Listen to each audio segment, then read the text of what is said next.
नमस्कार दोस्तों, कैसे हो आप। आज तारीख 11 नवंबर 2025, दिन मंगलवार है। आइए बात करते हैं आज के मुख्य समाचार में देश भर की तमाम बड़ी खबरों पर नजर डालते हैं। आने वाले दिनों में पेट्रोल डीजल के दाम बढ़ सकते हैं क्योंकि ग्लोबल ऑयल मार्केट में फिर से उथल पुथल शुरू हो गई है। अमेरिका ने रूस की बड़ी तेल कंपनियों पर प्रतिबंध लगाए हैं और कई देशों ने सप्लाई घटा दी है, जिससे दामों पर दबाव बढ़ गया है। जून में कच्चा तेल $76 प्रति बैरल तक पहुंचा था। भारत इस मौके का फायदा उठाते हुए अपने स्ट्रैटेजिक रिजर्व को भरने में जुट गया है ताकि भविष्य में कीमतें बढ़ने पर आम जनता पर असर कम पड़े।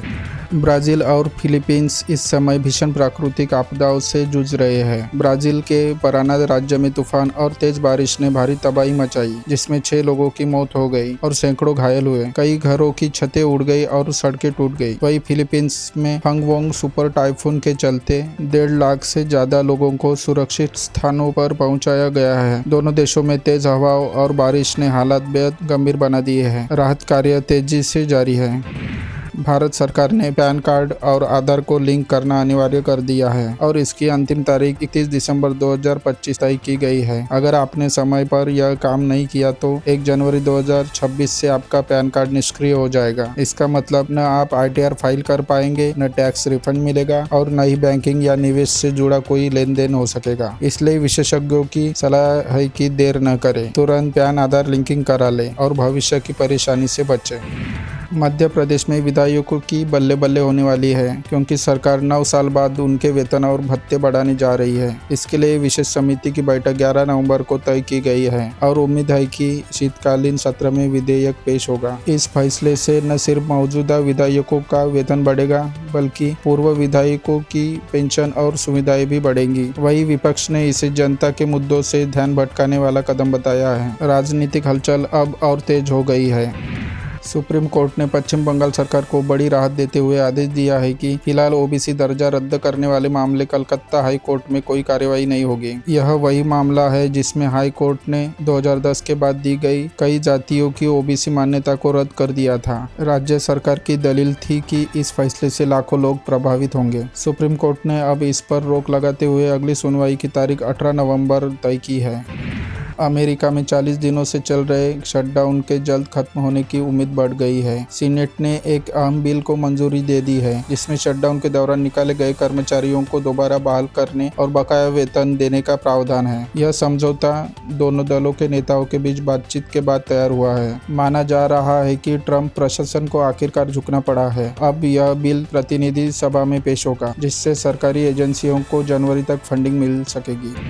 आधार कार्ड से जुड़े काम अब और आसान हो गए हैं क्योंकि नया आधार ऐप लॉन्च हो चुका है। UIDAI ने इस ऐप में कई नए फीचर्स और बेहतर सिक्योरिटी जोड़ी है। अब यूजर्स बिना किसी पेपर या फोटोकॉपी के अपने फोन से ही आधार से जुड़ी सभी सेवाओं का लाभ ले सकेंगे। ऐप में इजी एक्सेस, सिक्योर लॉगिन और पूरी तरह पेपरलेस एक्सपीरियंस दिया गया है। एंड्रॉयड और iOS दोनों यूजर्स इसे डाउनलोड कर सकते हैं। यह डिजिटल सुविधा अब आधार को और स्मार्ट बना रही है।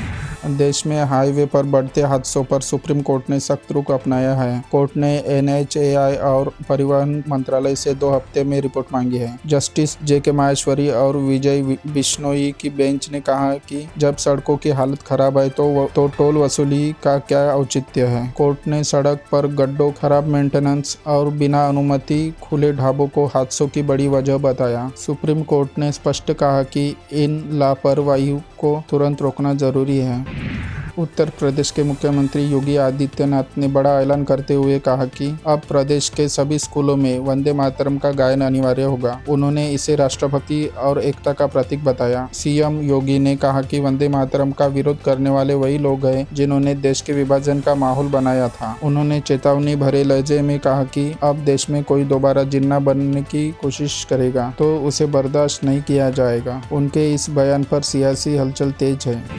सोने और चांदी के दाम में फिर से जबरदस्त उछाल देखने को मिला है। 10 नवंबर को सोना करीब 1987 रुपये से बढ़कर 1,22,087 प्रति 10 ग्राम पर पहुंच गया, जबकि चांदी 2700 रुपये की छलांग लगाकर 1,50,975 प्रति किलो हो गई। इस साल अब तक सोना 45,000 रुपये से ज्यादा महंगा हो चुका है। लगातार बढ़ती कीमतों के पीछे अंतर्राष्ट्रीय बाजार में अनिश्चितता और डॉलर में कमजोरी को बड़ा कारण माना जा रहा है। निवेशक अब फिर से सोने चांदी को सेफ इन्वेस्टमेंट ऑप्शन के रूप में देख रहे हैं।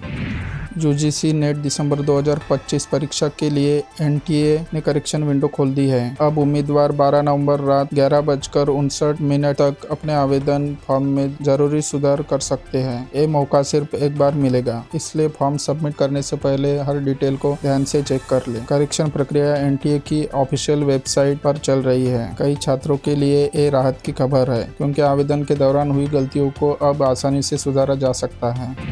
योगी सरकार ने एक बार फिर भ्रष्टाचार पर बड़ा एक्शन लिया है। समाज कल्याण विभाग के 4 अधिकारियों को बर्खास्त कर दिया गया है, जबकि 3 रिटायर्ड अधिकारियों की पेंशन में स्थायी कटौती का आदेश दिया गया है। आरोप है कि इन अधिकारियों ने छात्रवृत्ति और पेंशन राशि में करोड़ों रुपए की हेराफेरी की थी। सरकार ने इनसे वसूली के भी निर्देश दिए हैं। मुख्यमंत्री योगी आदित्यनाथ ने साफ कहा है, भ्रष्टाचार बर्दाश्त नहीं किया जाएगा, चाहे अधिकारी कितना ही बड़ा क्यों न हो।